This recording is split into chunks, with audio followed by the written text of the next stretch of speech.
그래서 엔도메트리오시스는 자궁 내막 조직이 자궁 바깥으로 퍼진 거라고 말씀을 드렸고요.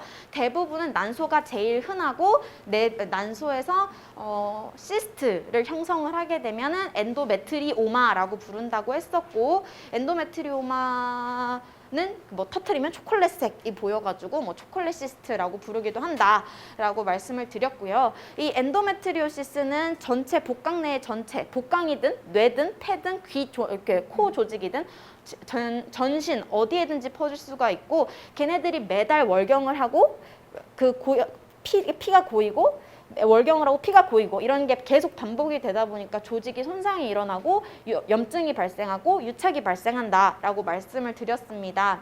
무월경에서 가장 중요한 거는 2차 성징이 있는 프라이머리 에이메노리아랑 2차 성징이 없는 프라이머리 에이메노리아, 이렇게 두 가지를 생각을 하셔야 되는데, 일단 산부인과에서 2차 성징이라고 한다면 유방의 발달을 말을 한다. 물론 우리가 소아과적인 관점에서 봤을 때 사춘기의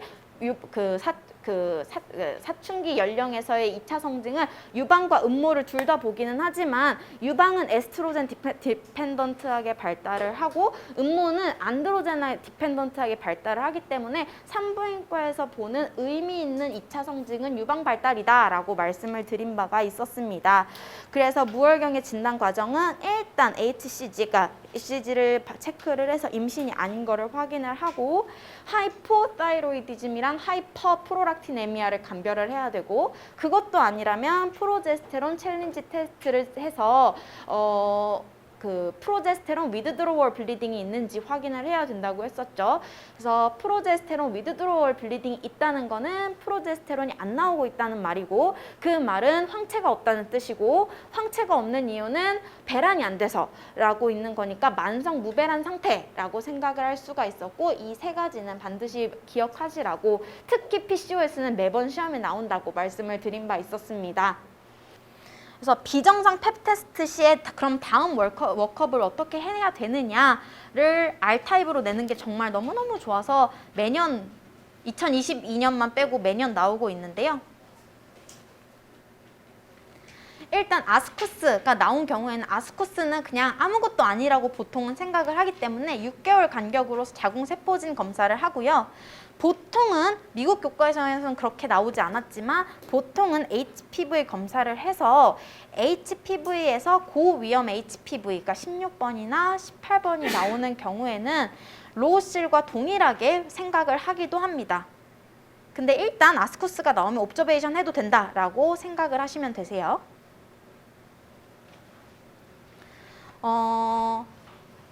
그러면은 아스쿠스 빼고는 아스쿠 H나 로우실부터는 이제 콜포스코피를 해야 되고요.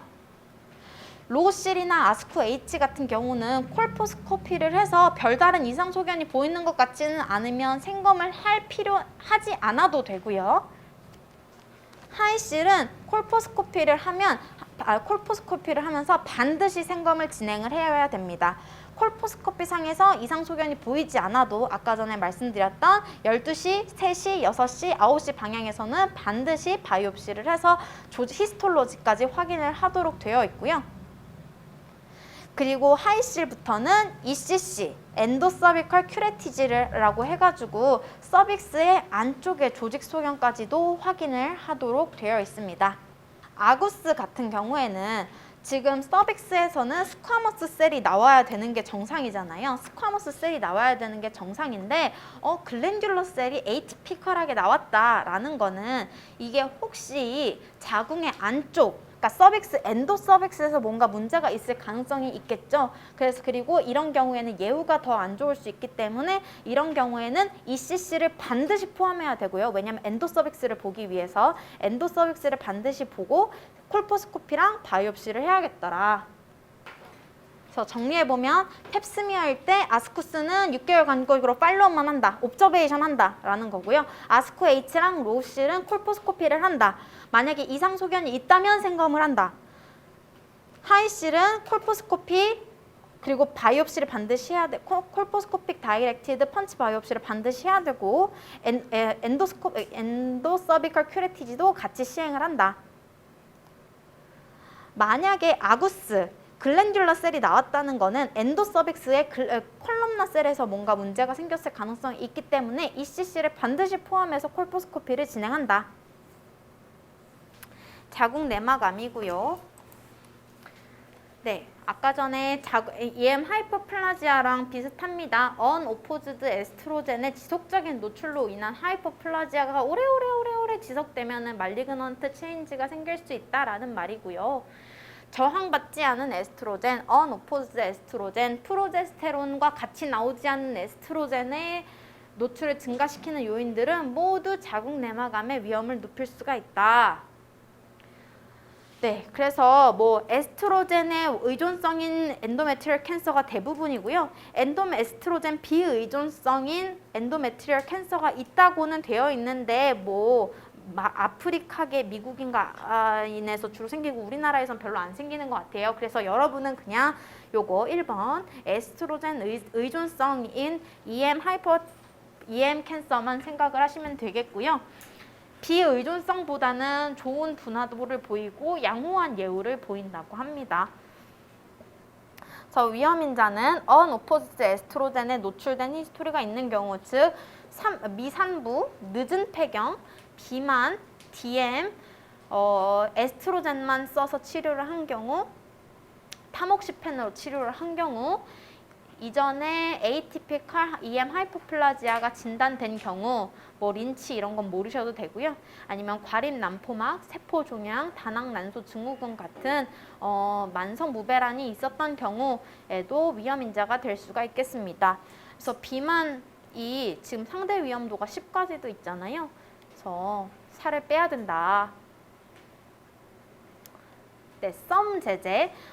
셀렉티브 에스트로겐 리셉터 모듈레이터인데 뭐 같은 에스트로겐 리셉터인데 어디에선 작용하고 어디에선 안 작용하고 뭐 이래가지고 모듈레이터라고 표현을 하죠.